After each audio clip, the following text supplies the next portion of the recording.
Hello, assalamu alaikum. How are you doing, everyone? Hope you're all doing well. This is our 8th episode for this journey together during this coronavirus pandemic.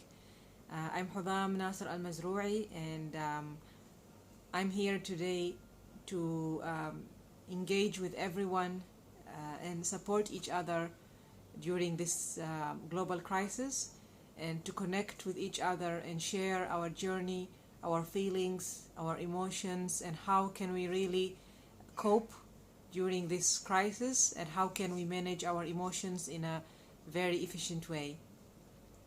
Today's topic is going to be about the feeling of guilt and shame that many of us are experiencing at the moment, especially where we are being very much involved or overwhelmed with work and kids at home, and many of us are working from home now. It's very, very challenging, and many of us might be experiencing this feeling of guilt of not completing all the tasks on time. You might be feeling stressed that you couldn't finish some tasks that you need to finish, or maybe some of the parents could feel bad watching their kids using their iPads or on PlayStation for many, many hours throughout the day. Other people might be stressed that coping with work and household tasks and kids at the same time, which can generate these kind of negative emotions. So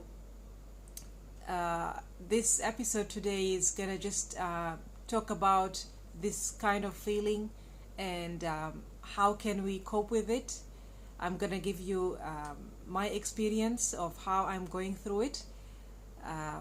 It's not really easy to cope with this, especially that we have been brought up in a culture, in a system where the focus is on you have to prove yourself, you have to choose whether this is right or this is wrong, and it's the focus was more on the individual achievements, individual following a system, fitting in. So I think it's this can create a lot of difficulties for many of us, and from my personal experience, it has been very, very difficult, and it's a learning journey to learn this and really understand what kind of emotion is this, the feeling of guilt, the feeling of not enough, not good enough. Wherever we work hard and we do things that we are supposed to do, but still sometimes we feel that it's not enough, and I really need to do more, to give more, to prove myself. So this is the feeling that I have been having for a very long time. My mantra that I'm using nowadays, especially with the coronavirus pandemic, is that safety is our priority now. To be safe, to be well, to be healthy, and to really feel good about ourselves and about our families and the environment, about our homes. This crisis, the coronavirus pandemic, is not a joke. It's once in a century, and it's a global crisis. People are dying, and many people are getting this infection, and it's really a big thing, a huge thing. And for us, I believe we need to really be connected and support each other. We need to take care of ourselves more, and stay well with our kids, our families, our work, and to be happy. The key questions that I keep asking myself every day to cope with the negative emotions that can arise sometimes are: what are the things that you could be proud of? It can be very, very little things, something you did in your past, something that you are doing now that you feel that you are proud of, something you are learning. The second question I keep asking myself is, what are the things that you are grateful for? Let us say food. We have got food, water, shelter. We are safe.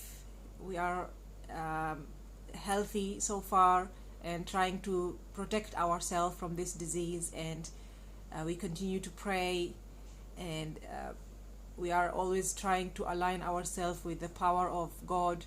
So this is very, very special thing that we are grateful for. So these are just examples I'm giving you. You could think of many, many things, of things that you are grateful for. And the last question that I keep asking myself is, how can I make myself happy? What are the things that I could do? Very, very simple things, little things that can make yourself happy today or at the moment or whatever.